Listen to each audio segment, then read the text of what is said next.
Hello बच्चों, welcome to biological classes Hindi. आज हम यूपी बोर्ड द्वारा निर्धारित कक्षा 9 के विज्ञान विषय के पाठ्यक्रम को देखेंगे, जिसमें हमारी 5 यूनिट होने वाली है। पहली यूनिट द्रव प्रकृति एवं व्यवहार, जो रसायन शास्त्र से संबंधित है। दूसरी यूनिट सजीव जगत में संगठन, जो जीव विज्ञान से संबंधित है।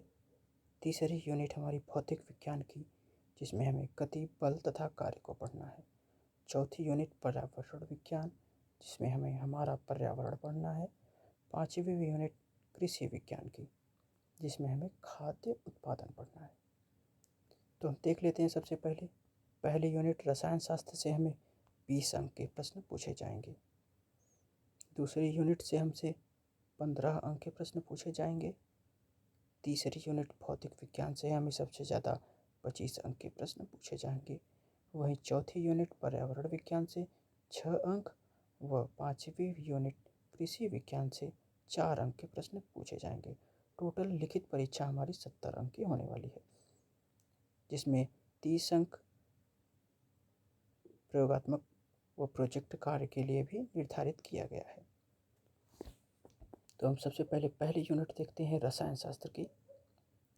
इसमें द्रव एवं व्यवहार पहली यूनिट, जिसमें हमें द्रव की परिभाषा, ठोस, द्रव तथा गैसीय अवस्था के लक्षण, आकार, आयतन, घनत्व, अवस्था में परिवर्तन, गलनांक, ऊष्मा का अवशोषण, हिमांक, क्वथनांक, वाष्पीकरण के कारण शीतलता, संघनन एवं ऊर्ध्वपातन को पढ़ना है।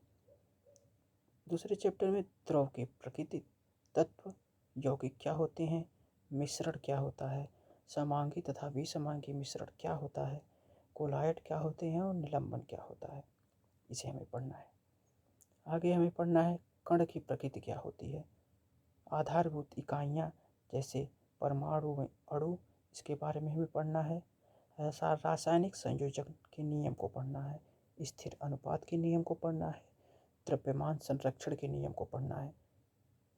ये नियम तीनों हमारे लिए इम्पोर्टेंट है। रासायनिक संयोजन का नियम, स्थिर अनुपात का नियम, द्रव्यमान संरक्षण का नियम, ये तीनों नियम हमारे लिए बहुत इम्पोर्टेंट है रसायन शास्त्र से, तो हमें इसे विशेष रूप से पढ़ना है। आगे हम देखते हैं परमाणु द्रव्यमान क्या है, आणविक द्रव्यमान क्या है, इसे हमें पढ़ना है। परमाणु की संरचना क्या होती है, इलेक्ट्रॉन, प्रोटॉन, न्यूट्रॉन क्या होते हैं, वह संयोजकता क्या होती है, इन बिंदुओं को हमें रसायन शास्त्र में पढ़ना है। दूसरी यूनिट अब चालू होती है, जो जीव विज्ञान से संबंधित है।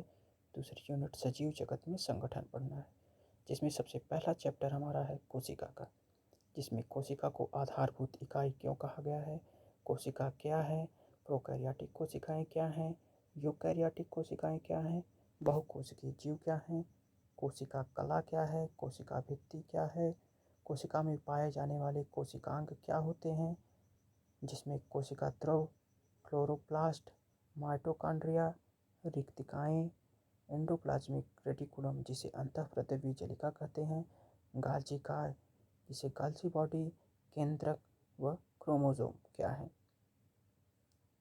इन्हें हमें पढ़ना है चैप्टर 1 में, जो कि कोशिका से संबंधित है। दूसरी चैप्टर में हमें थोड़ा ऊपर आकर ऊतक को पढ़ना है।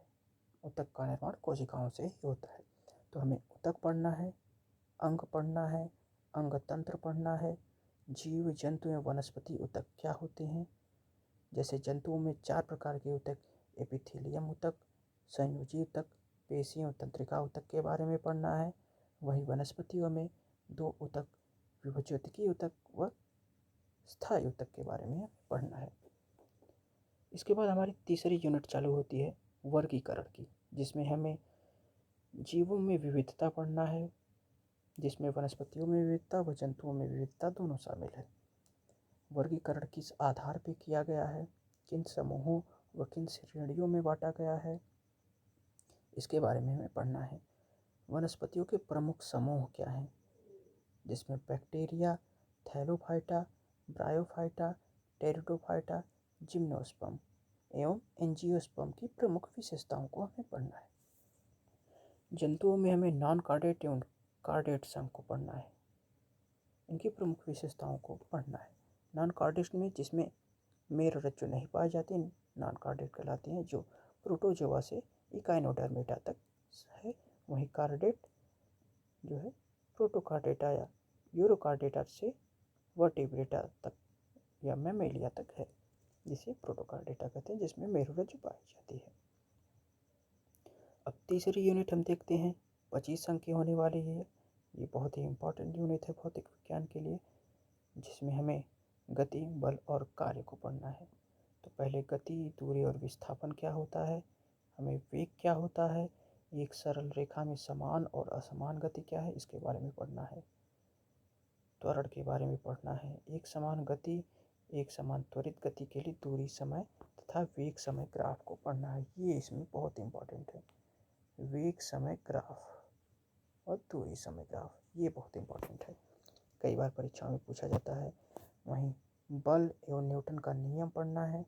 न्यूटन का नियम भी बहुत इंपॉर्टेंट है। न्यूटन का नियम भी बहुत इंपॉर्टेंट है। ये दोनों नियम, बल व गति का नियम दोनों इंपॉर्टेंट है। तो न्यूटन का गति का नियम भी बहुत इंपॉर्टेंट है। उसके बाद क्रिया प्रतिक्रिया बल क्या है, इसे पढ़ना है। वस्तु का जड़त्व क्या होता है, जड़त्व द्रव्यमान क्या होता है, संवेग क्या होता है, बल एवं त्वरण को पढ़ना है हमें। आगे हम देखते हैं गुरुत्वाकर्षण। गुरुत्वाकर्षण क्या होता है, गुरुत्वाकर्षण का सार्वत्रिक नियम क्या होता है। ये देखिए गुरुत्वाकर्षण का सार्वत्रिक नियम। नियम हमारे सभी इम्पॉर्टेंट हैं। हम परीक्षा के लिए सभी नियमों को पढ़ के जाएंगे, तभी हम परीक्षा में सफलता प्राप्त करेंगे। तो नियम हमें नहीं भूलना है। तो गुरुत्वाकर्षण का सार्वत्रिक नियम, पृथ्वी का गुरुत्वीय त्वरण क्या होता है, गुरुत्वीय बल क्या होता है, उसे पढ़ना है। फिर हमें प्लवन, प्रणोद तथा दाब पढ़ना है। आर्किमिडीज का सिद्धांत देख रहे हैं, सभी सिद्धांत, यही से सब सिद्धांत परीक्षाओं में पूछे जाते हैं। आर्किमिडीज का सिद्धांत भी हमें पढ़ना है। उसके बाद हमें उत्प्लवन क्या है, फिर कार्य, ऊर्जा एवं सामर्थ्य बल, ये सब क्या है, इनके बारे में पढ़ना है। कार्य, ऊर्जा, सामर्थ्य, गतिज एवं स्थितिज ऊर्जा क्या है, इसके बारे में पढ़ना है।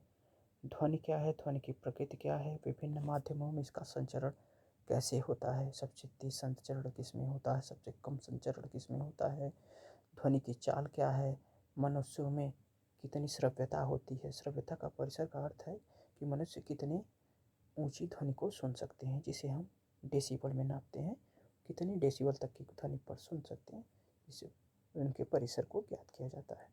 फिर पराध्वनि क्या है, ध्वनि का परावर्तन क्या है, इन सब चीज़ों का हमें पढ़ना है। अब इकाई 4 हमारा पर्यावरण चालू होता है, जो 6 अंकों का होने वाला है, जिसमें प्राकृतिक संसाधन में हमें वायु पढ़ना है, जल पढ़ना है, मृदा पढ़ना है, वायु श्वसन के लिए किस प्रकार से उपयोगी है, दहन के लिए किस प्रकार से उपयोगी है, तापमान नियंत्रण क्या होता है, किस लिए उपयोगी है, प्राकृतिक संसाधन हमारे तापमान नियंत्रण के लिए, वायु, जल एवं मृदा प्रदूषण क्या है, इनके बारे में हमें सामान्य परिचय लेना है। ओजोन परत में छिद्र एवं संभावित अवक्षय, ये बहुत इंपॉर्टेंट है। ओजोन परत में छिद्र एवं संभावित अवक्षय क्या होने वाला है, ये बहुत इंपॉर्टेंट टॉपिक है। उसके बाद हमें जैव रासायनिक चक्र, जिसमें जल, ऑक्सीजन एवं नाइट्रोजन, इसके बारे में हमें पढ़ना है। हमारी 5वीं यूनिट कृषि विज्ञान की है। खाद्य उत्पादन, जो 4 अंक का होने वाला है, जिसमें खाद्य एवं उर्वरकों का प्रयोग है, रोग एवं कीटों से बचाव किस प्रकार से फसलों को किया जाए, इसके बारे में हमें पढ़ना है। ऑर्गेनिक कृषि क्या होती है, कार्बनिक कृषि क्या होती है, इसके बारे में हमें पढ़ना है। आगे हम देखते हैं हमारा प्रयोगात्मक कार्य, जिसमें हमें 3 प्रयोग करने हैं, 3-3 अंक के, पूरा 9 अंक का प्रयोग होने वाला है। मौखिक कार्य हमारे 3 अंक के, और सत्रीय कार्य जो आपको विद्यालय देगा वो 3 अंक का। टोटल 15 अंक के हमारे प्रयोगात्मक कार्य हो गए। और प्रयोगात्मक कार्यों में आगे हम देखते हैं 15 अंक के आपके फाइल पे निर्धारित किए गए हैं, ये हमें देखना है। अगला जो 15 अंक हमें मिलेगा, ये फाइल तैयार किया जाएगा, उस पर हमें मिलेगा, जो आपको विद्यालय द्वारा दिया जाएगा।